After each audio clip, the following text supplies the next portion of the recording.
Alhamdulillahirabbil alamin wa bihi nasta'inu ala umuri dunya. Wassalatu wassalamu ala asrofil anbiya'i wal mursalin wa ala alihi wa sahbihi ajma'in. Rabbi shrah li sadri wa yassir li amri wahlul 'uqdatam min lisani yafqahu qawli. Subhanaka la ilma lana illa ma 'allamtana innaka antal alimul hakim.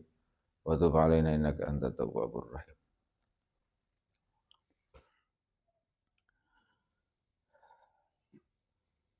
فقال المؤلف رحمه الله تعالى ونفعنا به وبعلومه وبعلومنا في الدين دارين آمين رضي الله عنكم.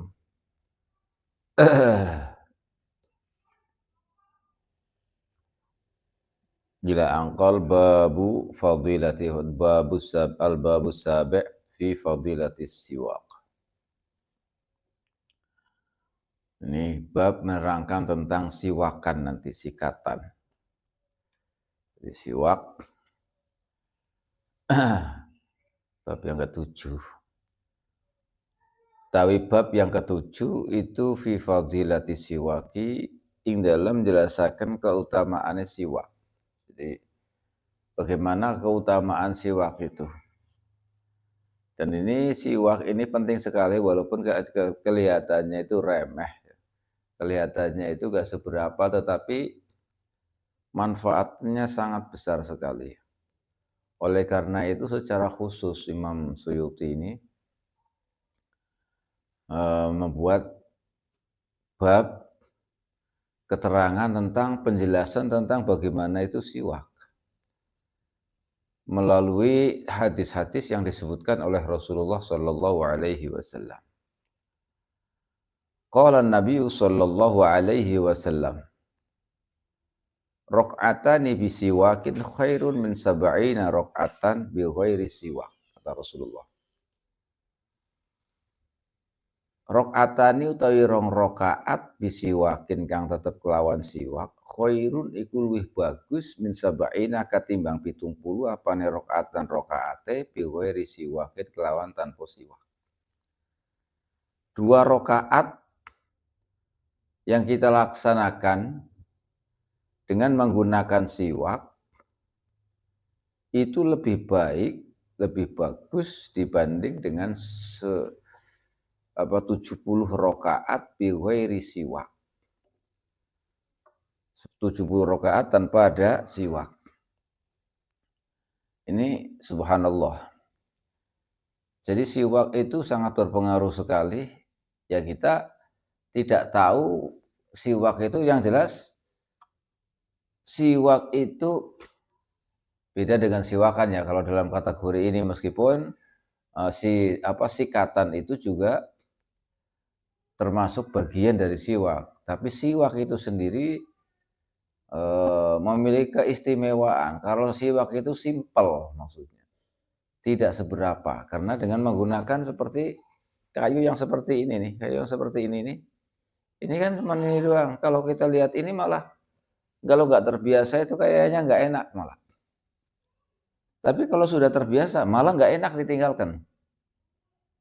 Jadi kalau kelihatan dari siwak itu sendiri itu sebenarnya kayak hal yang sepele maksudnya dibanding dengan sikatan dengan pasta gigi. Kalau sikatan pasta gigi itu perlu air, ya kan, kemudian perlu waktu dan dilakukan tidak bisa di sembarangan tempat. Tetapi kalau siwak itu di sembarangan tempat bisa, di mana saja bisa. Nah, jadi kelihatannya itu remeh, tapi pengaruhnya sangat besar dan keutamaannya itu sangat besar. Oleh karena itu, ini karena dijelaskan oleh Rasulullah, maka kita harus percaya. Maka kita harus percaya. Karena kata Rasulullah, la yu'minu ahadukum hatta yakunu hawahu taba'an lima ji'tu bihi. Kata Rasulullah, tidak beriman sempurna salah satu di antara kalian, salah satu dari kalian, sehingga apa yang disukai hawa nafsunya itu mengikuti apa yang saya bawa. Jadi sesuai dengan syariat tuntunan agama. Jadi tuntunan syariat agama sama, jadi mengikuti itu. Nah, siwak itu salah satu sesuatu yang memang ketika kita mengetahui tentang siwak ini seolah-olah tidak ada faedah yang zahir, yang nyata. Meskipun memang ya bisa menghilangkan kotoran dan lain-lain. Tapi kalau dibanding dengan era sekarang yang sikatan itu dengan pasta gigi, dengan fursat, itu secara logis atau secara zahir itu lebih bersihan itu. Tetapi wallahu a'lam, karena kita ini umatnya Nabi, jadi apa-apa yang meskipun kelihatannya seperti itu, tetapi kita harus tetap percaya bahwa itu yang bagus, bahwa itu yang baik, karena ini dijelaskan oleh Rasulullah Shallallahu Alaihi Wasallam. Bahkan oleh Rasulullah dalam sebuah hadis yang diriwayatkan dari Abu Hurairah radhiyallahu anhu, bahwa Rasulullah Shallallahu Alaihi Wasallam itu bersabda, at-thaharat arba'. Bersuci itu mengandung unsur kesucian, bersih, adalah ada 4 macam. Yang pertama qasus syarib. Qasus syarib itu artinya memendekkan atau memotong syarib, kumis. Jadi potong supaya bagus, kelihatan rapi. Qasu. Wa halqul anah, mencukur bulu kemaluan. Wa taqlimul azfar, memotongi kuku. Nah ini yang terakhir, yang nomor 4, as-siwak. Kalau 4 macam ini kata Rasulullah adalah sesuatu yang merupakan atau identik sebagai suatu kebersihan, suci. Artinya kalau disebutkan oleh Rasulullah seperti ini, maka berarti apa yang dibawa oleh Rasulullah, yang dijelaskan oleh Rasulullah adalah sebuah kebersihan, kesucian. Kita melakukan pemotongan, kita memotong kumis, biar kelihatan nggak mencolok-mencolok begitu, itu adalah suatu kebersihan, rapi. Kemudian mencukur bulu kemaluan dan memotong kuku, ini semuanya bersih, jadi rapi, bersih. Makanya 4 ini adalah termasuk bagian daripada thaharat. Dan yang terakhir adalah siwak. Nah ini 4 ini merupakan bagian daripada kebersihan, kesucian. Nah ini yang kemudian kita harus menjaga kehidupan kita dengan bersih, dengan rapi, karena Rasulullah sudah menjelaskan seperti ini. Dan ternyata bukan hanya itu. Kalau kita sholat 2 rakaat dengan siwak, dengan bersiwakan, itu lebih baik dibanding dengan 70 rakaat tidak menggunakan siwak atau tidak bersiwakan. Nah ini salah satu keutamaan yang dijelaskan oleh Rasulullah dan dijelaskan oleh Syekh Nawawi, bahwa hadis yang menjelaskan rakaatani bisiwakin khairun min sab'ina rakaatan bidun bi ghairi siwak, kata Imam Nawawi, ini Syekh Nawawi. Karena di dalam siwak itu ada beberapa manfaat atau faidah. Di antaranya adalah kalau kita bersiwakan itu bau mulut ini tidak ada bau mulut, bau mulutnya jadi enak. Jadi menghilangkan bau mulut di antaranya. Wa tadzakkuru syahadah, kata Imam Nawawi, indal mauti. Kita akan mengingat syahadat kita ketika mau meninggal dunia. Masya Allah.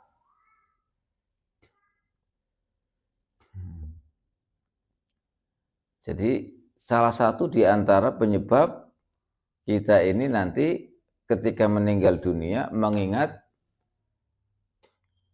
syahadat la ilaha ilaha illallah. Ini istimewa sekali. Masya Allah, Masya Allah. Alhamdulillah, Alhamdulillah. Wa qala sallallahu alaihi wasallam tasawwaku fa inna siwaka mutahhiratun lil fammi mardatun lirabbi. Masya Allah, lah ini malah boleh mutahhiratun, boleh matharatun, bi fathil mim boleh.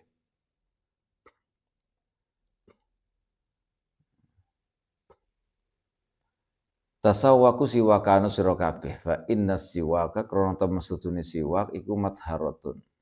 Iku nyucikaken lil fami maring lisan wa maring cangkem mardatun tur nggawe akan ridho meridokan membuat Allah ridho lirabbi ngridoaken maring pangeran maring Allah Subhanahu wa taala. Masyaallah. Allah.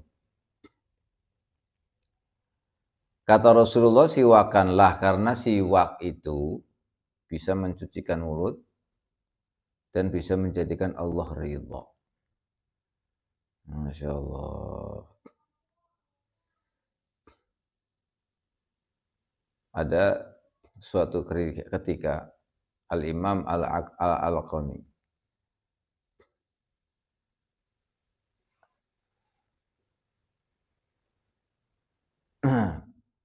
Imam Al-Qami ini berkata, suatu ketika Ibnu Hisham ditanya tentang hadis ini. Pertanyaannya begini, kaifa ukhbiru anil muzakkar bil muannas? Asiwa kan muzakkar. Kemudian madharatun muannas atau mutahhiratun. Kemudian mardhatun juga pakai tak yang menunjukkan itu muannas istilahnya. Kenapa pakainya itu? Karena kan bisa misalnya madhar atau mutahhir atau ridha, bukan mardhat. Pernah ditanya begitu itu. Maka kemudian Ibnu Hisham menjawab, laisat fi madharatin li ta'nis wa innama hiya maf'alatun. Maf'alatud dal alal kasrah. Bukan taknis itu. Madharatun atau apa? Mardhatun itu bukan taknis, tapi taknya itu adalah li ifadatil kasrah. Nah, ini kalau dalam nahwu itu kan kalau masdar itu ya masdar itu enggak ada masdar perempuan, enggak ada masdar laki-laki. Masdar itu ya masdar. Ada masdar marroh, ada masdar hay'ah, ada masdar ini. Jadi enggak ada masdar yang istilahnya muannas dan mudzakkar karena masdar itu la yusafu bil zakari wala bil ta'nis, bil mudzakkari wala bil ta'nis wala bil muannasi. Nah, ini ketika ditanya begitu. Terus ketika ditanya begitu, artinya bahwa ketika disebutkan as-siwaku madharatun, mardhatun, itu ada taknya itu karena berfungsi bahwa siwak itu lebih mensucikan. Meskipun nanti siwak itu secara perbandingan, ya kalau dibandingkan dengan yang lain, siwak ini tidak ada apa-apanya. Tetapi kalau kita lihat bahwa siwak itu bisa digunakan, dilaksanakan, dilakukan kapan saja, ya, di tempat mana saja maksudnya. Itu simple maksudnya, bisa kapan saja. Tetapi kalau sikatan yang memakai makjun itu, memakai pasta gigi, sikat gigi itu hanya bisa dilakukan ya di kamar mandi atau di mana lah yang ada airnya sehingga ada pembuangannya. Itu cukup repot maksudnya. Tetapi kalau siwak itu di mana saja dan bisa dibawa kemana-mana. Oleh karena itu ketika disebutkan dengan menggunakan tak, ini memang lebih simpel. dan bisa digunakan kapan saja. Nah, kalau bisa digunakan kapan saja, maka proses solahiyah, potensi untuk menjadikan ridhonya Allah Subhanahu wa taala, potensi untuk menjadikan mulut ini bersih, baunya tidak bau. Nah, ini adalah siwak. Maka di situ ketika disebutkan tasawwaku fa innas siwaka madharatun, ada taknya, kemudian mardotun juga ada taknya. Ini karena ada makna yang lebih di dalamnya. Ini yang disebut dengan lil kasrah atau taknya lil mubalaghah, seperti kayak al-allamah misalnya, al-allamah, al-alim, al-allamah, ada taknya. Nah, taknya. Nah, itu taknya bukan tak muannas karena al-alim muzakkar, al-allamah muannas. Nah, kalau ini muannas muzakkar muannas. Nah, orang alim kan laki. Namanya al-alim laki. Tapi al-allamah ada taknya bukan muannas, tetapi itu adalah lil mubalaghah.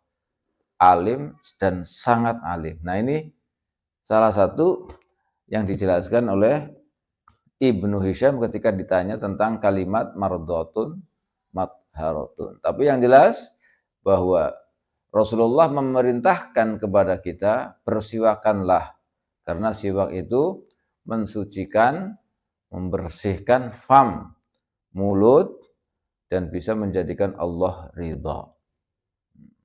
Ini salah satu, makanya kalau di ulama-ulama itu tidak sepi dari yang namanya siwak. Kemana-mana pasti bawa siwak. Dengan acara apapun itu kemudian siwakan dulu, karena memang siwak itu memiliki keistimewaan tersendiri. Sangat penting sekali. Wa qala sallallahu alaihi wasallam, sittatun min sunanir mursalin.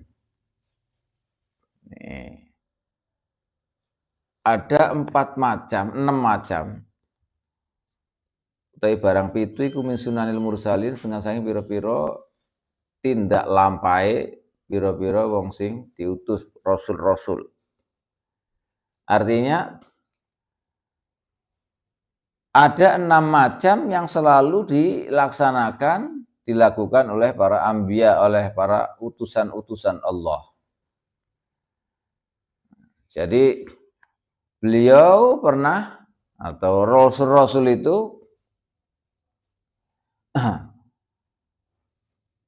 kebanyakan, lah itu bukan semuanya ya, kebanyakan itu menggunakan atau melakukan 6 ini.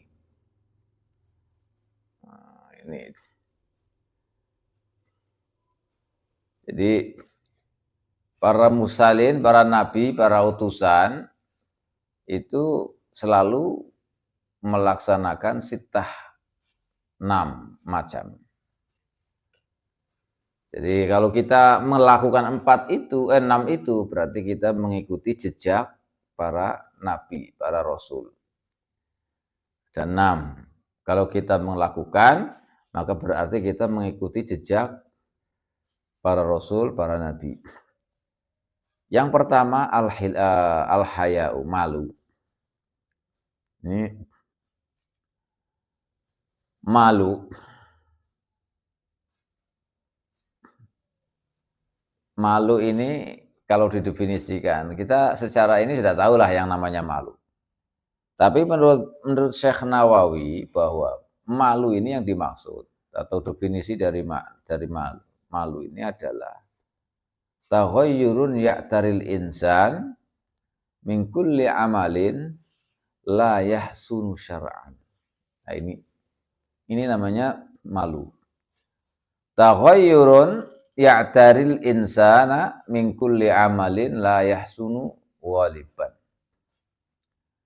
Artinya suatu perubahan yang datang pada diri manusia dari setiap amal yang tidak baik menurut syar'an. La yahsunu syar'an. Jadi kalau dia itu mau melakukan sesuatu yang dilarang syariat, maka akan perubahan. Artinya begini, ada perubahan. Makanya begini artinya, kalau kita tidak atau melakukan sesuatu yang tidak dilarang, kita bisa-bisa saja, tenang-tenang saja, santai-santai saja. Artinya itu memang sudah takluk bahwa kita ini melakukan apa yang diperintahkan oleh syariat, apa yang diperintahkan oleh Nabi. Tetapi kalau ada sesuatu yang dilarang oleh syariat, maka ada sikap perubahan, artinya malu itu berubah dari aslinya yang biasa-biasa itu. Tetapi kalau sudah dihadapkan pada sesuatu yang tidak baik menurut menurut syariat, maka ini akan ada perubahan yang artinya tidak merasa tenang, malu, tengok kanan kiri, dan akhirnya tidak jadi melakukan. Ini namanya al-haya. Nah, haya ini min sunanil mursalin. Kalau kita punya sifat ini, maka berarti kita mengamalkan jejak daripada atau mengamalkan apa yang dilakukan oleh para mursalin, para utusan-utusan itu. Maka sifat malu itu bagus sekali. Bahkan dalam hadis lain itu disebutnya al-haya'u minal iman. Seperti dalam kitab Futuhat al-Madaniyah itu bahwa al-haya'u minal iman termasuk bagian daripada syu'abul iman yang ada 70 lebih. Al-haya termasuk daripada syu'abul iman yang ada 70 lebih dalam satu riwayat. Ini al-haya. Jadi kalau ada perubahan yang datang pada diri manusia ketika dihadapkan pada sesuatu yang tidak baik menurut syariat, itu disebut dengan haya. Berbuat yang tidak sesuai dengan syariat agama, maka dia malu. Akhirnya tidak melakukannya. Ada perubahan. Tapi kalau ada sesuatu yang tidak melanggar syariat agama, maka kita akan tenang-tenang saja, akan ayem-ayem saja, tidak ada perubahan dalam diri kita. Maka itulah yang disebut dengan al-haya'u taghayyurun ya'taril insan min kulli amalin la yahsun syar'an. Ini yang pertama. Jadi kalau kita punya sifat malu, maka kita ini melakukan apa yang dilakukan oleh para nabi dahulu, para rasul. Wal hilmu. Yang kedua al-hilm. Hilm itu kalau dalam bahasa Jawa itu aris. Aris itu hatinya itu lapang. Hatinya itu lapang. Disakiti sama orang tetap aja dibalas dengan yang baik. Dicelakai sama orang tetap tidak balas. Itu namanya al-hilm. Jadi kalau disakiti atau diapain dia itu tahan, nggak membalas, nggak, itu namanya al-hilm. Dan ini susah. Biasanya orang cenderung kalau ada orang berbuat atau menyakiti kita, oh hawa nafsu kita itu inginnya membalas. Tetapi kalau hilm tidak, tahammul, hatinya itu lapang, kemudian dia itu menahan diri, bahkan dibalasnya itu bukan dibalas yang tidak baik, tetapi malah dibalas dengan yang baik. Ini namanya hilm. Namanya al-hilm. Sa'atu sadri wa tahammul, itu namanya hilm. Nah ini kalau kita ada al-hilm di dalam diri kita, maka kita berarti melakukan sunnah min sunanil mursalin. Berarti memang nabi-nabi dahulu bagaimana dijuluki dengan ulul azmi. Ada 5 nabi yang dijuluki ulul azmi. Ini kenapa ya? Karena memang sangat sabarnya, sabar sekali dan tidak membalas. Ini. Makanya jika seperti itu, melakukan itu, maka kita ini melakukan apa-apa yang dilakukan oleh mursalin, para utusan, al-hilim. Wal hijamah. Nah, hijamah itu ya, hijamah sekarang kita sudah banyak yang mengetahui tentang hijamah. Hijamah itu kalau bahasa Jawa ya canduk. Canduk itu. Ya, hijamah sekarang udah banyak paham, masyarakat kita juga banyak paham. Jadi intinya mengambil darah itu. Tapi ada al-hijamah, ada al-fasad, ada dua. Tapi yang ma'ruf ini al-hijamah. Tanduk, jadi mengambil darah yang kotor nanti diambil itu yang pakai ada tata cara sendiri lah khusus itu namanya hijamah. Jadi Nabi juga pernah melakukan al-hijamah. Nah, melakukan hijamah. Karena ada beberapa hal dalam hijamah itu yang memang mengeluarkan darah kotor. Kadang kalau darah kotor yang kalau dikeluarkan, itu kan nanti akhirnya jadi enak itu badan, jadi enak, ringan. Karena kalau darahnya itu kotor nanti akan memperberat atau mudah penyakit. Itu namanya darah kotor. Makanya hijamah ini berfungsi atau salah satu faedahnya itu adalah mengambil darah kotor. Salah satu obat juga dalam pengobatan itu namanya hijamah. Kemudian yang keempat adalah siwak. Siwak ini setelah tadi disebutkan bagaimana itu siwak. Nah, siwak ini termasuk sittah min sunanil mursalin. 6 di antara 6 yang merupakan sunanil mursalin. Jadi umat-umat utusan-utusan dahulu juga melakukan yang namanya siwak. Nah, siwak ini harus diketahui seperti tadi dijelaskan. Nah, kalau siwak itu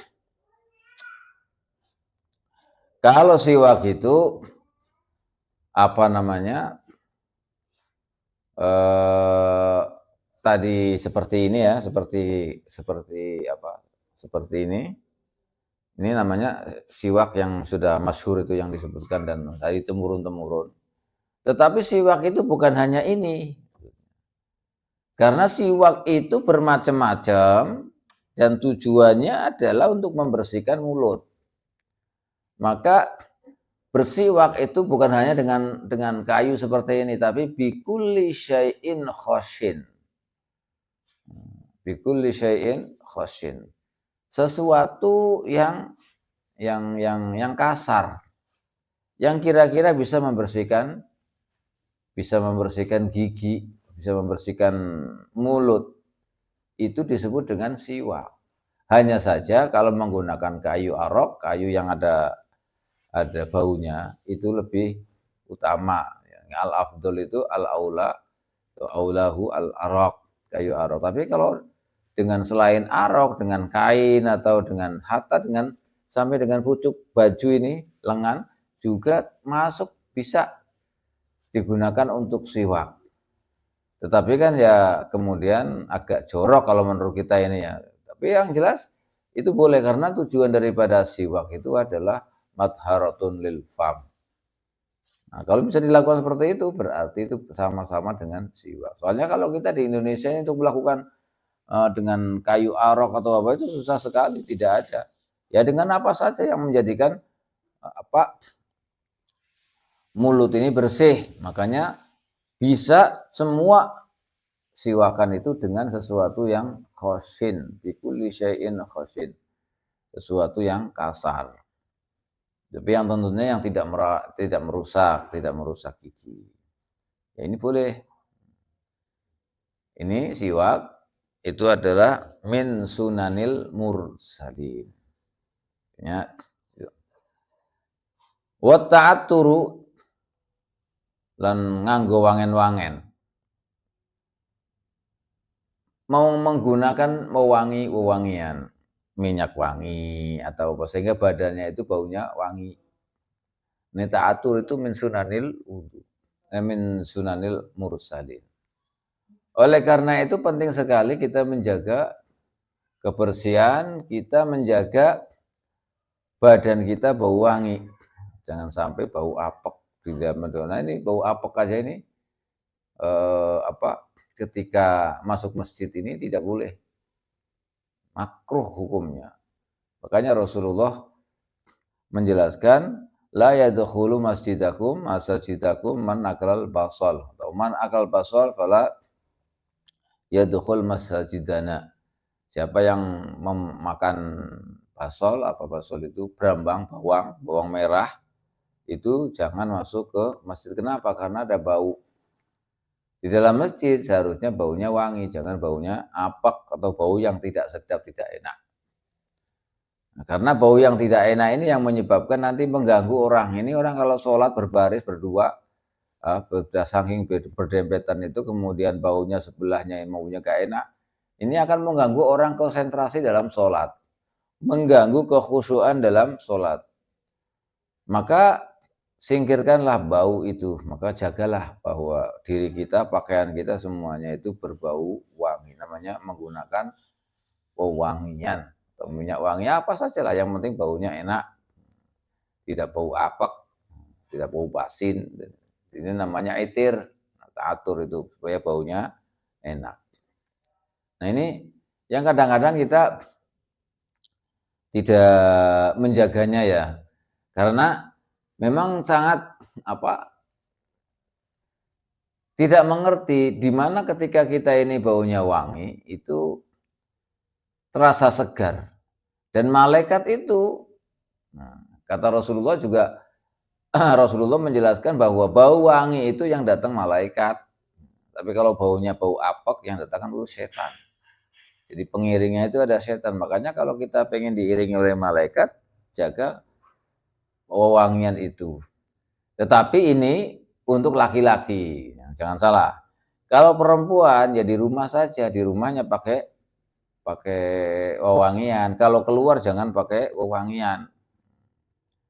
Pakainya di rumah, pakainya di dalam rumah untuk suaminya. Tapi kalau di luar, keluar rumah jangan pakai wewangian. Ini beda. Penempatannya itu beda.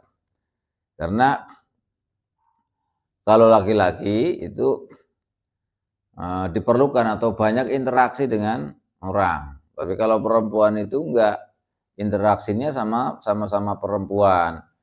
Dan maksudul a'zam atau tugas utama daripada perempuan adalah di dalam rumah, bukan di luar rumah. Makanya ketika keluar rumah jangan sampai menggunakan wewangian, karena nanti bisa menarik orang lain. Wah, maunya serang begitu, nanti akhirnya orang-orang yang ada di situ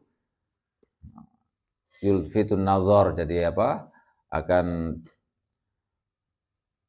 mengingatkan atau menjadikan suasana tidak gimana lah gitu. Jadi namanya menjadikan orang perhatian. Perhatiannya itu yang tadinya begini, ketika dia lewat, akhirnya dia memalingkan perhatiannya menuju kepada perempuan yang pakai wewangian. Tapi kalau laki-laki tidak, laki-laki itu sangat dianjurkan untuk menggunakan wewangian. Nah, malah dijelaskan malaikat itu bisa memberikan sesuatu, atau malaikat itu bisa menemani manusia, manusia. Itu adalah wewangiannya. Karena atib hadzul malaika minal basyar ar-rihu thayyib. Jadi malaikat itu bisa mendapatkan sesuatu dari manusia, itu adalah dari bau yang enak. Bau yang enak. Makanya kalau malaikat itu ingin campur dengan nabi atau ketemu dengan nabi-nabi atau rasul, itu pasti baunya wangi. Sebagaimana sering diceritakan kayak hadisnya malaikat Jibril itu, hadisnya Sayyidina Umar yang tentang Islam, tentang iman, tentang ihsan. Itu kan dijelaskan malaikat Jibril itu yang ini itu baunya wangi sekali, itu baunya wangi. Karena disitulah bagiannya malaikat terhadap manusia, dari manusia itu adalah bau yang wangi, bau yang sedap. Nah ini harus diperhatikan. Maka upayakan agar kita ini selalu berdampingan atau dikawal dengan para malaikat. Ya kita harus menjaga badan kita, pakaian kita dengan bau yang enak, bau yang wangi. Dan kan memang bau wangi itu sunnah hukumnya. Jadi kalau kita memakai minyak wangi itu diniatkan dengan melakukan kesunahan karena ini min sunanil mursalin, maka kita akan mendapatkan pahalanya.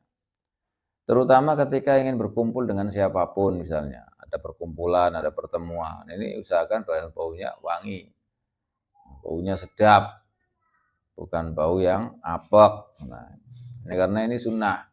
Oleh karena itu mandi kita mandi loh mandi. Itu mandi sunnah. Jadi kita mau mendatangi perkumpulan, pertemuan, kita mau menghadiri majelis taklim, kita mau apalah pokoknya. Yang di situ ada pertemuan banyak orang, perkumpulan banyak orang, maka kita disunahkan mandi. Disunahkan mandi. Maka ketika kita mandi, untuk mendatangi pertemuan, perkumpulan, pengajian apa, itu kita mandi, niatnya adalah mandi sunnah. Sehingga mandi kita bukan mandi biasa, tetapi mandi yang mendapatkan pahala sunnah. Wa kasratul azwaji. Nah, kasratul azwaj, banyak istri lah ini yang sekarang jadi masalah. Ini oleh Imam Nawawi dijelaskan nih. Sittatun min sunanil mursalin, yang terakhir tadi kan sudah disebutkan al-haya 1, 2 al-hilim, ketiga al-hijamah, kemudian yang keempat siwak, kelima ta'atur, kemudian yang keenam yang terakhir itu adalah kasratul azwaj, banyak istri. Nah ini kata Syekh Nawawi, banyak istri itu menjadikan orang itu tidak khawatir dengan jaur. Tidak khawatir dia ingin bermain wanita lain. Jadi, kalau orang banyak istri itu ya terpaku dengan istri-istrinya itu. Tetapi ini jangan jadi ini ya, karena para nabi itu istrinya banyak misalnya. Ya kan, seperti kita ketahui dahulu yang cerita-cerita dahulu atau nabi-nabi dahulu, Nabi Ibrahim berapa, terus apa, Nabi siapa namanya, ya banyaklah pokoknya, istri-istrinya itu banyak istilahnya, karena itu dari sunanil mursalin. Tetapi bukan berarti mengharuskan kita harus istrinya banyak. Artinya itu kalau kita terpaku dengan istri yang halal, apa-apa dengan yang halal, maka untuk berbuat salah dengan orang lain yang bukan halal, ini akan terlindungi. Ini akan terlindungi. Jadi sebab utamanya adalah melindungi daripada diri kita dari perbuatan yang tidak diperbolehkan oleh syariat agama. Ini maksudnya, makanya kasrotil azwaj. Ini yang harus kita perhatikan. Jadi manusia itu kan cenderung begitu. Manusia itu cenderung begitu. Jadi kalau misalnya barang-barang yang halal, apalagi kalau namanya laki-laki itu mesti ada hasrat kepada perempuan, tetapi hasratnya itu harus disalurkan dengan yang halal. Makanya kalau banyak hasratnya disalurkan yang halal, ini berarti dia selamat dari al-jaur, dari perbuatan yang dilarang oleh syariat, dari perbuatan zalim kepada dirinya, kepada orang lain. Ini maksudnya begitu, makanya dijelaskan dalam hadis itu, ya ma'asyarus syabab, man istata'a minkumul ba'ata falyatazawwaj, itu kan. Fa illam tastati'u fa 'alaikum bisiyam fa innahu ahsanu lil faras wa aghatu lil basar. Ini karena memang kalau sudah dihadapkan pada hal-hal yang seperti ini, maka harus disalurkan kepada hal yang halal gitu. Yang halal. Nah, nafsu itu kalau disalurkan pada hal yang halal, itu juga akan mendapatkan pahala. Sebagaimana ketika disalurkan kepada yang haram, yang tidak dalam syariat, juga mendapatkan dosa. Makanya ini sangat penting supaya kita paham.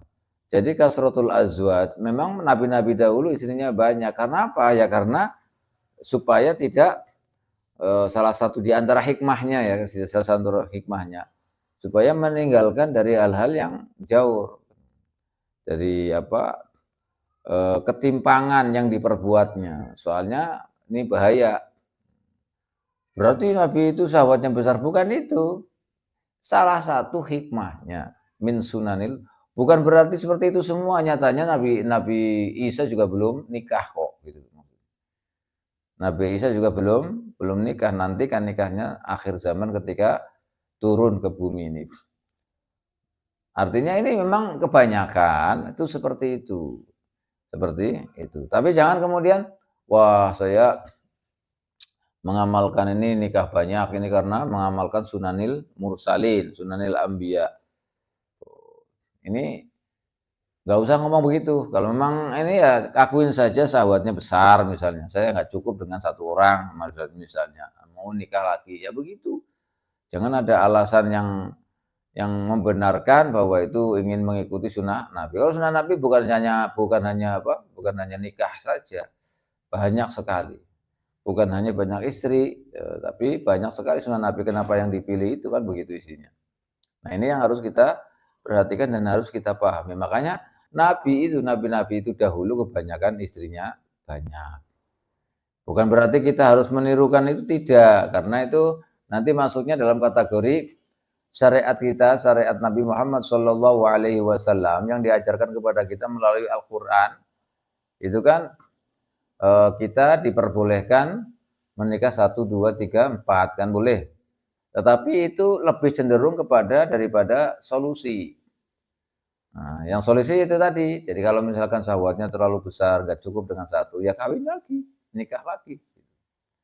Jangan ada alasan bahwa itu adalah sunnah Nabi. Wah ini ya, nikah lagi itu karena sunnah Nabi. Gak usah begitu itu. Akui saja kalau kurang puas misalnya. Itu aja laki-laki secara jantan begitu, bukan merupakan kesalahan karena itu bisa menjaga dirinya daripada al-jaur, menjaga dirinya dari perbuatan dosa, perbuatan yang menjerumuskan kepada jurang dosa. Lah ini yang harus kita pahami, harus kita mengerti bahwa nabi-nabi dahulu itu kebanyakan beliau-beliau itu banyak istri ya karena salah satu di antaranya adalah karena menjaga daripada perbuatan maksiat jangan sampai, karena Nabi kan maksum. Nabi itu maksum, maka tidak sekali-kali pun mereka berbuat dosa. Nah, ini. Kemudian juga kalau perempuannya lebih banyak istilahnya, ya kalau perempuannya dinikahin itu kan lebih terjaga gitu perempuan itu dari perbuatan-perbuatan yang tidak baik atau perbuatan yang dilarang oleh syariat. Ini salah satu di antara hikmahnya. Oleh karena itu, 6 itu tadi adalah kebanyakan kebanyakan para nabi, para rasul itu melakukannya karena beberapa manfaat, beberapa faidah, sehingga kalau kita lakukan ya juga akan mendapatkan faidah, mendapatkan manfaat dari 6 tadi yang disebutkan, yaitu al-haya, al-hilm, al-hijamah, siwak, memakai wangi-wangian, kemudian kasrotil azwaj. Demikian sampai di sini, insyaallah nanti kita lanjutkan kembali pada pertemuan berikutnya masih seputar tentang keutamaan siwak. Wallahu a'lam bishawab.